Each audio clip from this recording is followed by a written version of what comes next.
Our discourse has been so poisoned by the internet that our elected officials are now using the power and resources of the federal government to carry out social media-style justice. No matter what your politics are today, one thing seems certain: you're probably angry.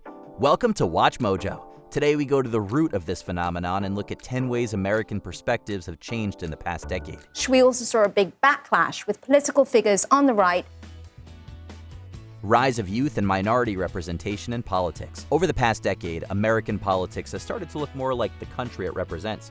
I do think voting matters. I think it's a really important part of our democracy, and I think that everyone should take part in it because that's our duty as American citizens. The share of women, people of color, and younger lawmakers in Congress has steadily increased. The 119th Congress marked a record for racial and ethnic diversity. Gen Z and millennials are not only voting in greater numbers, but running for office themselves. We decided to build an entire campaign around making the most expensive city in America affordable, because that's what New Yorkers were telling us. Younger politicians bring different priorities on issues like climate, equity, and digital rights. Their influence isn't uniform. As a whole, young voters are less partisan and more fragmented than stereotypes suggest. Women are trending more liberal, while young men are becoming more conservative. A generation once seen as disengaged is now demanding power and increasingly getting it. 20-year-old Owen Girard has changed. I was on the steps of the Florida State Capitol, advocating for climate activism, the Green New Deal, all that stuff. A lot. And then now? And I'm a staunch conservative. Overturning Roe v. Wade. When the Supreme Court overturned Roe v. Wade in 2022, it ended close to 50 years of federal protection for abortion rights. Today's decision had been much anticipated since early May, when Justice Samuel Alito's draft opinion was leaked. The court's ruling ends the constitutional right to an abortion, a right that had been the law of the land for nearly 50 years. In the ruling's aftermath, reproductive rights and often health in America became a matter of geography. Some states had trigger laws banning abortion outright the moment of the decision. Others expanded access and legal safeguards. Clinics closed across large regions. OBGYNs have been slowly leaving red states. Do you ever have to turn women away? We are turning women away. We're giving them numbers. We're referring them to, Colorado. We're on the phones every day. People crying. Because they can't get in anywhere. Large swaths of rural America have become OBGYN deserts, where women struggle to find basic prenatal or emergency care. The effects have rippled outward. Training for doctors has been affected, as has the availability of contraception. With the judiciary's conservative majority now firmly in place, legal battles over reproductive rights show no sign of ending. Ramifications of this abortion ban are going to be felt by generations of Texans. Trans people left out in the cold. The last decade opened with real gains for trans Americans. In protections for gender identity and gender expression in our anti-discrimination clauses, which is awesome and should be fought for on everywhere. Federal courts and agencies increasingly recognize gender identity and civil rights protections. Advocates won key cases and policy concessions, including for trans military veterans. Then the culture war swallowed the issue whole. A coordinated wave of state and federal actions targeted healthcare, identification, school speech, bathrooms, and military service. This is part and parcel of a longer-term trend of stoking fears, spreading misinformation, and pretending like there's some sort of trans panic that needs to occur in our state legislatures. Trans people represent a tiny share of the population, yet became a political flashpoint far beyond their numbers. For most Americans, daily life didn't change. For trans people, it meant denied care, lost jobs, and heightened risk. A civil rights fight turned into a wedge strategy with real human costs. Culturally, open cruelty or disdain toward trans identities have become normalized.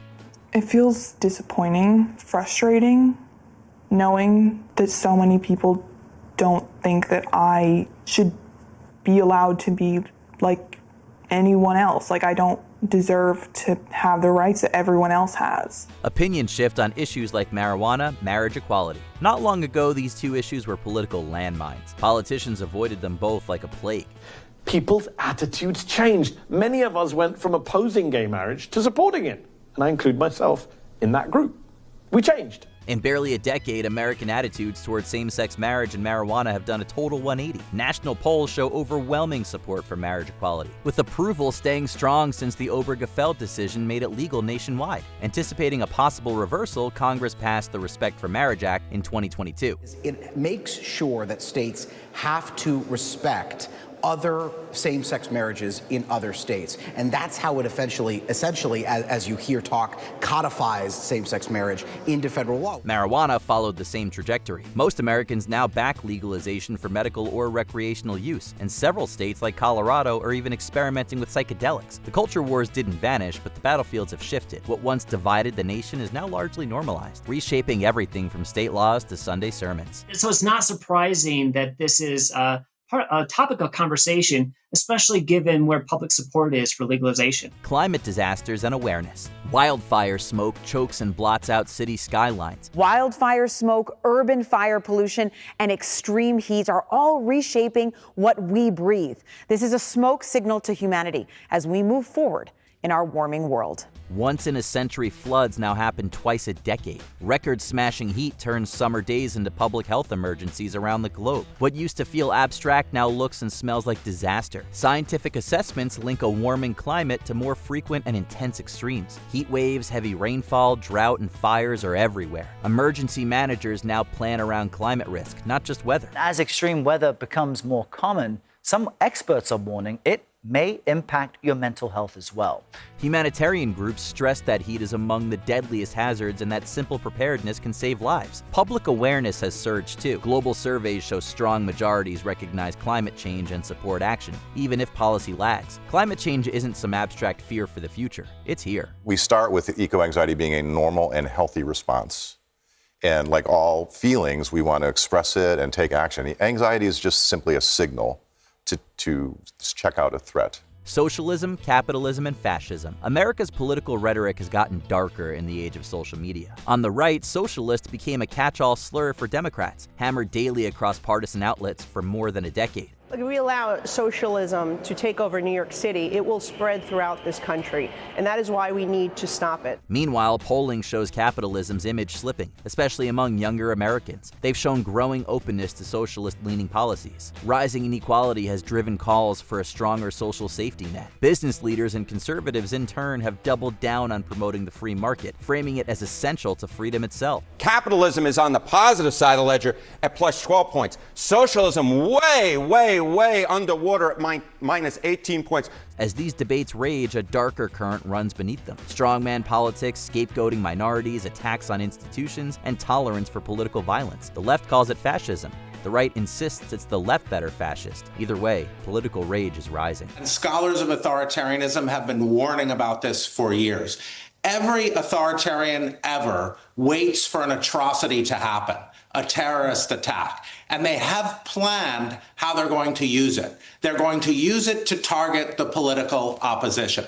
Department of War. The Department of War was renamed to the Department of Defense to reflect the change in the structural organization of the armed forces. The Department of War and the Department of Navy were merged to create the National Military Establishment, but that didn't quite catch on and was renamed the Department of Defense back in 1949. Fast forward to 2025. In September, President Trump signed an executive order reversing that move, restoring the old title, Department of War. The decision stunned Pentagon officials and allies alike. We're going Department of War. Backed by Defense Secretary Pete Hegseth, the rebrand was part of a broader push to emphasize masculinity and warrior ethos within the ranks. Critics called it dangerous nostalgia, while proponents claimed it marked a new era of unapologetic American toughness. This is what he thinks is important? While Xi and Putin and Kim Jong-un and Modi are meeting in China and plotting against us, this is his answer to that? Views on Israel. American views on Israel have soured over the last decade. They have fractured utterly since October 7th, 2023. There was this sense that Israel has this special relationship, which is really what you're saying, right, with the United States. And what we saw in this poll is, at least among the American people, that special relationship appears to be in tatters. These numbers were really, really striking. Originally driven by younger voters on the left, the anti-Israel sentiment is now coming from the flanks of both parties. Within the Jewish American community, many now believe that Israel has committed war crimes. According to one survey, 4 in 10 American Jews says Israel has committed genocide.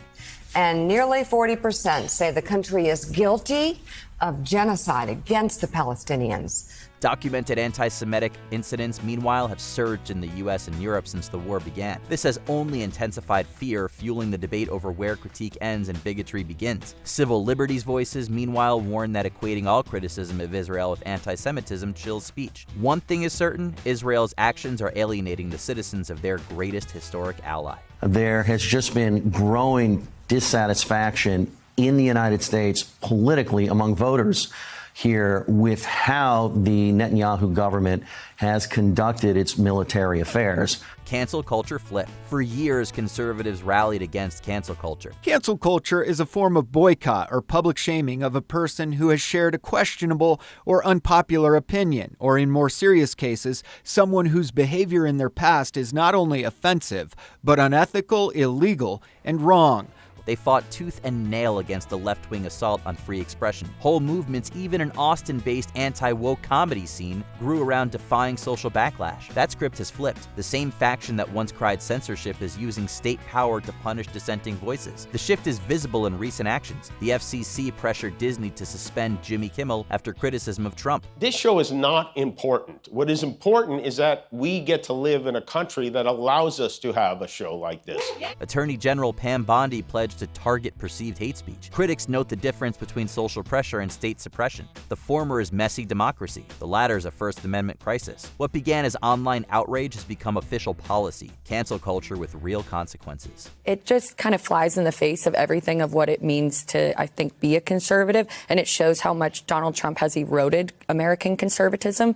And then when he continues to erode these norms, all it does is hurt our democracy. And as you mentioned, sow distrust in the system. Before we continue, be sure to subscribe to our channel and ring the bell to get notified about our latest videos. You have the option to be notified for occasional videos or all of them. If you're on your phone, make sure you go into your settings and switch on notifications. DEI flip. In the wake of George Floyd's murder and a wave of social activism, companies scrambled to embrace diversity, equity, and inclusion. To address this problem, businesses turned to a solution called diversity, equity, and inclusion, or DEI. It means more fair hiring policies, new anti-discrimination rules for the workplace, and sensitivity training seminars. Some saw it as good business, a broader talent base, fresher ideas, and fewer PR disasters. For others, it was just optics, slapping rainbows on logos every June, calling it progress. The tide has since turned. Under conservative backlash and pressure from the Trump administration, firms are scaling back. IBM, Google, and others have cut DEI programs. There's also state legislation, like in Alabama and Tennessee, Arizona, and Texas, where they have absolutely banned all DEI efforts at the state level, as well as some corporations. Fortune 100 filings show steep drops in diversity language. In Washington, Trump vowed to eradicate anti-Christian bias, echoing through new faith-based initiatives. Supporters call this a correction to excess. Critics see a swing toward pro-white, pro-Christian favoritism. What began as culture wars now risks state-sanctioned exclusion. We must, as a nation, accept one or two pathways. We're going to have a democracy that's based on a constitution, or we're going to have something less than that, whether we throw the Constitution out the window. For good or ill, change is inevitable. What changes in the U.S. over the last decade have shocked you the most? Let us know in the comments.